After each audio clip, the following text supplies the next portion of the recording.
Di 10K subscriber channel Novel Official, akan adakan giveaway untuk 3 orang pemenang. Jangan lupa untuk selalu komen dan like untuk setiap video. Bab 1151. Tidak mengherankan jika pengemudi takut. Dia tidak menjumpai seorang pun sepanjang puluhan kilometer di jalan pegunungan ini. Di tengah malam, tiba-tiba melihat seseorang berdiri di tengah jalan. Ini pemandangan yang menakutkan. Emiliano juga terdiam, menatap kosong pada pemuda yang semakin dekat di tengah jalan, dan berkata, ini benar-benar manusia. Pria di luar mobil, di tengah jalan, tampak sangat muda dengan senyum di wajahnya. Dia mengenakan pakaian tipis, tangan berada di belakang, dan wajahnya santai dan acuh tak acuh, tidak mempengaruhi suhu dingin dan pegunungan Golmim yang mengelilingi di sekelilingnya. Orang ini adalah Charlie. Pada saat ini, Ishak dan yang lainnya bersembunyi di kegelapan 10 meter di belakang Charlie. Charlie menjelaskan kepada mereka untuk menonton saja dari belakang, dan jangan menunjukkan wajah mereka. Sopir memandang Charlie dengan gugup saat ini dan berkata, "Kakak senior, sangat aneh berdiri di sini larut malam. Mungkin dia menunggu kita. Apakah Anda ingin saya menabraknya?" Emiliano berpikir, dan segera berkata, "Orang ini berani sendirian menunggu kita berdelapan di sini. Dia jelas bukan orang biasa. Mungkin ada jebakan yang menunggu kita. Kita harus berhenti dan berjalan untuk melihat apa yang terjadi." Pada saat ini, Charlie sangat tenang. Dia sudah memegang petir di tangannya. Dia berani berdiri di tengah jalan. Dia tidak akan takut 8 Raja Surgawi akan lewat begitu saja. Perintah petir ini dapat menarik petir kapan saja. Jika 8 Raja Surgawi tidak turun dari mobil, dia tinggal mengarahkan 2 petir ke 2 mobil mereka. Hingga mobil mereka terbelah dan jatuh ke bawah tebing, dan mengakhiri pertempuran. Untungnya, Emiliano tidak meremehkan musuhnya. Kedua mobil perlahan berhenti pada jarak lebih dari 10 meter dari Charlie. Setelah itu, 8 Raja Surgawi turun dari mobil secara bersamaan. Emiliano melangkah maju, menatap Charlie yang terkena sinar lampu depan. Dia berkata dengan dingin, "Wah, siapa kamu? Kamu berani menghalangi jalan 8 Raja Surgawi." Charlie tersenyum kecil dan berkata, "Nama keluargaku Wade. Namaku Charlie. Saya menantu paling terkenal di kota Aurus Hill." Emiliano ngeri saat dalam perjalanan tadi. Dia membahas Charlie ini, dan dia tadi berpikir, jika saja Charlie ada di sini, dia bisa membunuhnya sekaligus. Tetapi tidak disangkanya, dia akan benar-benar muncul di sini. Dan sepertinya tidak masuk akal. Ketika mereka berangkat, dia masih di Aurus Hill. Mengapa bisa tiba lebih awal dari mereka? Tidak peduli bagaimana dia menyimpulkan. Ini tidak ilmiah. Namun, dia dengan cepat menyimpan pertanyaan itu. Dia menatap Charlie, dan bertanya dengan dingin, apakah kamu tahu mengapa kami berada di sini?" "Ya, aku tahu." Charlie ringan tersenyum, dan berkata, "Saya pikir 8 Raja Surgawi adalah orang-orang hebat. Tapi ternyata hanya 8 pria tua. Usia total kalian berdelapan pasti 400, kan?" 8 bersaudara Emiliano memang sudah cukup tua, dan yang termuda berusia 50-an. Jadi total dikali 8 lebih dari 400. Pada saat ini, melihat bahwa dia dan saudara-saudara juniornya sangat dibenci oleh Charlie, Emiliano berkata dengan dingin dengan ketidakpuasan, "Hari ini, aku sebenarnya tidak ingin mengambil nyawamu. Kami 8 bersaudara berencana akan pergi ke Aurus Hill dan mengambil leher Anda. Ternyata Anda sendiri yang datang kemari. Jadi kami tidak harus pergi ke Aurus Hill." Charlie tersenyum dan berkata, "Ambil kepalaku. Lihat apakah kamu bisa berhenti bicara omong kosong." Emiliano merasa dingin, dan berkata, "Hei Charlie, 8 Raja Surgawi bukan orang sembarangan. Saya sudah hidup di dunia beberapa dekade, dan hari ini saya akan mengirim adikku yang termuda untuk bertarung denganmu di atas nama 8 Raja Surgawi. Dia dikenal sebagai Hades Lisi Tinju Besi. Jika kamu mati di bawah tangan, anggap saja sebagai penghargaan dalam hidupmu." Setelah mendengarkan Charlie, dengan senyuman menghina, dia mencibir, "Hades Lisi Tinju Besi. Bagus, hari ini dia bisa mati di tangan saya naga asli di dunia." Ini juga keberuntungan yang telah dia kembangkan dalam hidupnya. Pada saat ini, seorang pria parubaya yang kuat di antara 8 Raja Surgawi berteriak keras, berjalan ke depan, menunjuk Charlie dan berteriak dengan marah. "Nak, kamu ingin mengambil kehidupan? Lihat, aku akan menghancurkan kepala anjingmu dengan satu pukulan." Bab 1152. Kaki Hadesli bagai angina. Dia dengan cepat menuju Charlie. Kepalan berkemah, yang lebih besar dari mulut mangkuk, sudah terangkat di depannya. Dia telah berlatih tinju selama beberapa dekade, dan semua seni bela diri dan kerja kerasnya telah dipadatkan pada penampilannya. Tinjunya ini dapat memecahkan batu dengan ketebalan 10 cm. Charlie bisa melihat melalui sekilasnya. Bagi Charlie, dia hanya pria yang melepaskannya dengan kepalan tangan yang keras. Tidak ada perbedaan antara dia dan gurita yang mengejutkan pohon. Jadi dia tidak bergerak dan menghindar. Hanya berdiri di depan Hadesli si tinju besi dengan senyum dingin di wajahnya. Hadesli tidak percaya anak ini sangat meremehkannya. Ini menegaskan dirinya. Oleh karena itu, biarkan dia merasakan harga karena telah meremehkan dirinya Li. Setelah itu, dia sudah menabrak Charlie. Dan tangan besi itu langsung menuju kepala Charlie dan menabraknya. Emiliano tersenyum pada saat ini, dan berkata dengan ringan, "Kakak junior ke-8 benar-benar beruntung kali masuk. Kamu mengambil prestasi luar biasa dengan mudah. Saya yakin Tuan Webb akan memberikan hadiah." Junior lainnya terlihat iri. Menurut pendapat mereka, kakak muda ke-8 memiliki kesempatan seperti itu.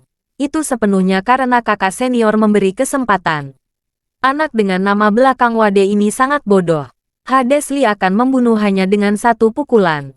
Isaac, Albert dan Liam, yang bersembunyi di kegelapan, semuanya berkeringat dingin melihat Charlie saat ini. Mereka tidak mengerti mengapa Charlie tidak mengelak, tapi hanya Charlie yang tahu bahwa dia sama sekali tidak perlu menghindar dari tinju Hadesli. Pada titik ini, tinju Hadesli menggembuskan angin yang mengenai wajah Charlie. Tepat ketika Hadesli mengira Charlie akan mati, Charlie tiba-tiba menarik tangannya dari belakang. Tinju yang tampaknya lemah itu dengan lembut menyapa tinju besinya. Saat berikutnya, Hadesli si tinju besi merasa seolah-olah tempat itu terkena cangkang keras yang menembus baju besi. Dia hanya merasakan sakit yang tajam, diikuti oleh suara tulang yang hancur. Pukulan halus Charlie menghilangkan semua kekuatan tinju besi Hadesli. Itu sangat kuat, tetapi juga mengejutkan tempat itu. Lengan kanan lawan hancur. Hadesli si tinju besi langsung mengeluarkan ratapan tragedi, dan tubuhnya terpelanting mundur dan jatuh ke salju. 7 kakak laki-laki seniornya menatap dengan tercengang pada saat ini. Mereka melihat seluruh lengan dipenuhi berdarah, seperti segumpal daging busuk yang telah diledakkan oleh batu seberat 10.000 ton. Dia adalah Hadesli si tinju besi. Tinjunya bisa menghancurkan batu yang keras. Dengan memukulnya, dia bisa mengalahkan musuhnya hanya dengan satu pukulan. Namun, mengapa tinju besinya berubah menjadi tahu di depan tinju Charlie? Dia menjadi sampah oleh Charlie dengan satu pukulan. Siapa yang pantas dijuluki tinju besi di antara keduanya? Bab 1153. Saudara juniornya dengan mudah dilumpuhkan dalam sekejap. Emiliano merasa seperti disambar petir. Kekuatan dirinya lebih besar dari saudara junior ke-8. Tapi kekuatannya berada di bawah saudara junior ke-8, Hadesli si tinju besi. Hadesli selalu berlatih dan berkonsentrasi pada penampilan tangan besinya selama beberapa dekade. Dia belum pernah bertemu lawan sepadan. Tetapi siapa yang mengira bahwa seorang pemuda berusia 20-an akan menghancurkan tinju dan lengan dengan satu pukulan? Betapa kuatnya dia, sangat menakutkan. Emiliano ketakutan. Rupanya Charlie ini benar-benar bukan orang biasa. Dan hari ini, 8 orang mereka akan menghadapi pertempuran sengit yang tidak bisa dihindari. Isaac dan yang lainnya juga terkejut. Mereka tidak pernah mengira kekuatan Charlie akan sangat mengerikan. Lawannya bukan orang sembarangan. Apalagi jika Charlie bertarung dengannya selama lebih dari 10 ronde dan kemudian mengalahkannya. Dia sudah hebat, tapi Charlie sangat tidak masuk akal. Dia menghancurkan tinju besi dengan satu gerakan. Artinya sangat jelas, jika Anda adalah tinju besi, maka saya akan menghancurkan tinju besi itu. Ketika pukulan tinju besi Hadesli dilumpuhkan, dia bahkan lebih ngeri. Dia tidak pernah membayangkan bahwa tinju andalannya yang paling kuat akan lemah di depan orang lain. Melihat bahwa lengan pendeknya telah membusuk, dia tahu setengah keahliannya sudah tidak berguna. Setelah beberapa dekade kerja keras, dia dihancurkan 50% segera setelah dia muncul. Hades Lee sakit hati. Dia menunduk ke arah Emiliano dengan satu tangan di punggungnya, menangis dan berkata, "Emiliano, kamu harus membalas dendamku." Emiliano menggelapkan wajahnya dan mengangguk murung. "Hades Lee, yakinlah, saudaramu pasti akan membalas dendammu." Setelah itu, dia berkata kepada 6 lainnya, "Kakak, kekuatan anak ini sangat bagus. Oleh karena itu, kita tidak perlu berbicara tentang moralitas. Ayo kita serang bersama." Ketika Charlie mendengarnya, dia tertawa. "Kamu baru saja mengatakan bahwa 8 Raja Surgawi besar bukanlah orang sembarangan. Sekarang kamu ingin mengeroyokku ramai-ramai. Berarti 8 Raja Surgawi hanya omong kosong. Baiklah, kalian 8 orang silakan maju bersama, agar aku bisa bersenang-senang." Emiliano merasa sangat panas dan berkata dengan marah, Kamu jangan membual. Kamu memang bisa melukai saudaraku, tapi yang jelas tidak akan bisa mengalahkan 7 orang kami. Hari ini aku Emiliano Flores, menginginkan kamu mati di Gunung Golmin." Setelah itu, dia berkata dengan dingin, "Tapi jangan khawatir, saya akan meninggalkan tubuhmu di Gunung Golmin. Saya akan membawa kepalamu ke hadapan orang tua keluarga Webb di Sudbury.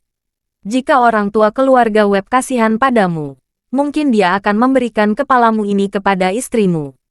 Mendengar ini, Charlie berkata dengan dingin, "Emiliano, jangan khawatir, hari ini kalian berdelapan akan tidur di sini selamanya. Tapi aku tidak akan mengambil kepala kalian, karena kalian sudah tua sekali. Itu tidak ada gunanya, kamu sangat berani." Emiliano berteriak dengan marah. 8 Raja Surgawi tidak pernah menderita kekalahan sejak kami memulai semua ini. Sudah banyak yang mati di tangan saya, dan saya tidak peduli jika saya memiliki satu lagi. Charlie tersenyum dan berkata dengan ringan, "Kalau begitu, hari ini aku akan membalas banyak jiwa yang telah kamu kalahkan."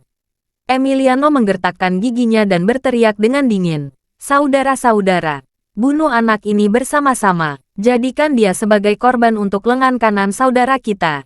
Begitu kata-kata itu diucapkan, 6 orang lainnya segera mengelilingi Charlie.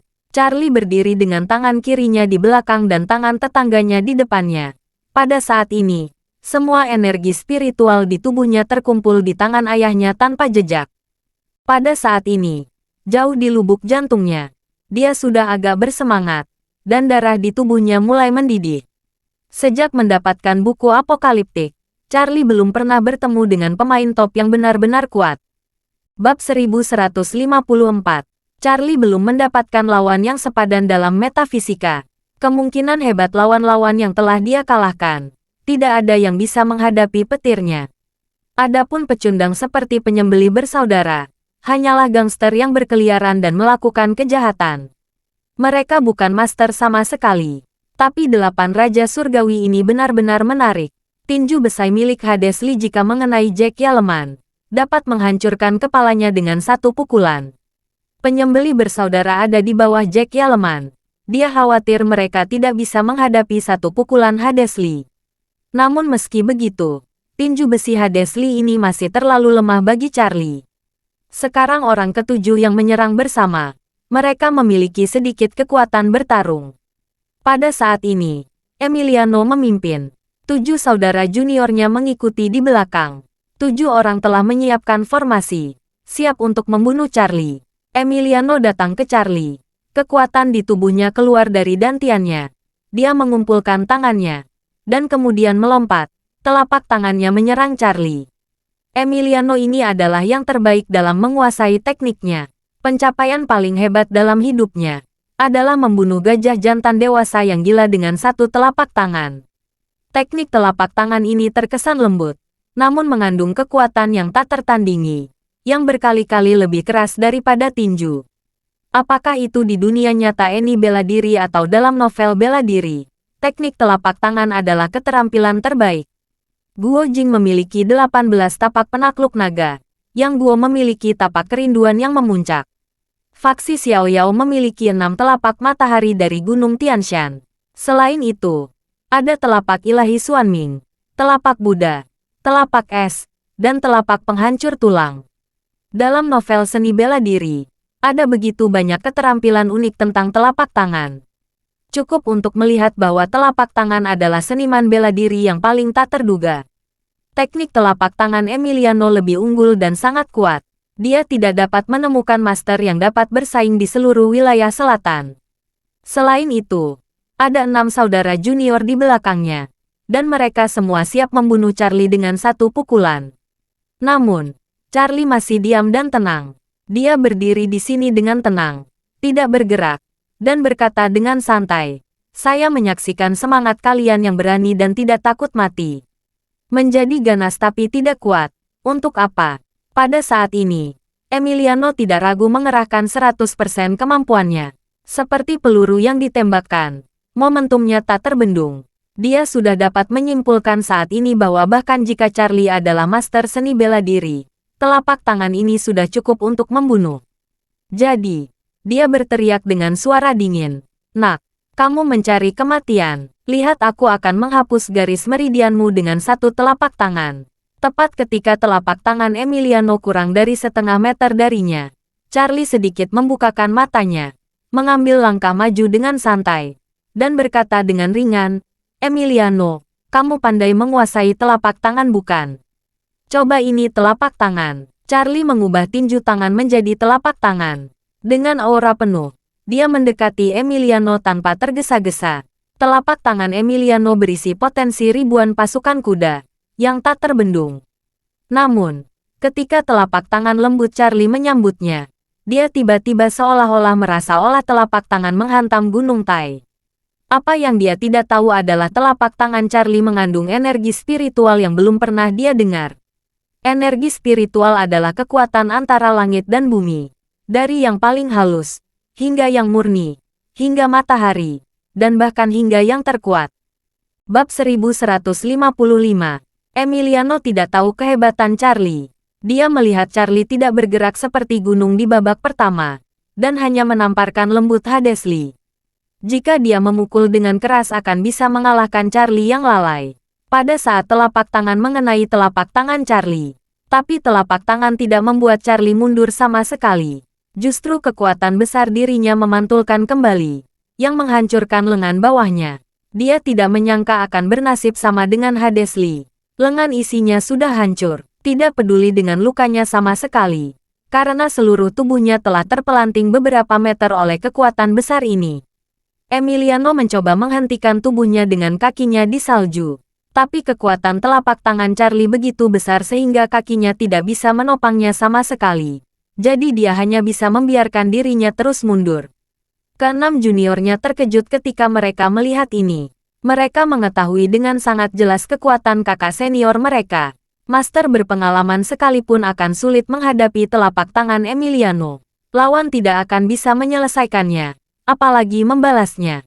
Tetapi siapa sangka Charlie sangat tenang bisa menyerang balik dengan satu tangan. Bahkan memukul mundur Emiliano seperti bola meriam. Salah satu dari mereka buru-buru berteriak, "Cepat, bantu!" Baru pada saat itulah 5 lainnya sadar. Dan keenamnya buru-buru berdiri di 2 baris di belakang Emiliano, mencoba yang terbaik untuk memberi kekuatan mereka dari belakang. Namun, kecepatan mundurnya bisa disebut 10.000 kekuatan. Pada saat ini, mereka juga aura telapak tangan Charlie. Lengan semua orang sangat menyakitkan, dan ketujuh orang itu terdorong beberapa meter jauhnya seperti bola meriam, dan jatuh ke tanah. Yang lebih tragis lagi adalah 3 dari mereka menabrak langsung Hadesli si tinju besi. Kekuatan besar langsung menghancurkan tangan besi Hadesli, mengeluarkan darah. Aura Charlie sangat kuat, dan Emiliano adalah yang pertama menanggung beban. Seluruh orang terjatuh di salju, seperti lumpur, tidak bisa bergerak. Ini, bagaimana mungkin? Emiliano menatap Charlie dengan tak percaya, dengan ekspresi wajahnya. Dia adalah seorang ahli seni bela diri dari sekte tersembunyi, dan dia tak terkalahkan di seluruh wilayah selatan. Jika bukan karena persahabatan dengan lelaki tua dari keluarga Webb, ditambah dengan fakta bahwa pihak lain memiliki banyak uang, Bagaimana dia mau rela tinggal di kolam kecil di selatan Sungai Yangtze dengan kekuatan besarnya? Dia bertanya pada dirinya sendiri. Dalam hidupnya, dia telah melihat banyak lawannya. Tetapi dia tidak pernah merasa tidak berdaya seperti sekarang. Pada saat ini, dia bahkan tidak melihat bagaimana anak ini bergerak, dan orang-orang dipukul dengan keras. Bagi seorang seniman bela diri, tidak ada yang lebih penting dari lengan, terutama lengan kanan. Jika lengan kanan lumpuh, orang tersebut lumpuh. Apalagi yang bisa dia andalkan? Tidak ada. Bagaimanapun, Yang Guo hanyalah karakter dalam novel bela diri. Dalam dunia nyata, dia belum pernah melihat master dengan satu tangan. Hanya dengan satu lengan, tubuh selalu tidak seimbang. Apalagi mau bersaing dengan yang lain. Bahkan berlari pun akan memiliki kesinambungan berat badan yang jelas. Jika pusat gravitasi tubuh seseorang tidak dapat berada di pusat tubuh, apa yang dia andalkan untuk menjadi master? Terima kasih sudah mendengarkan cerita novel Pesona Pujaan Hati. Sampai jumpa di novel selanjutnya.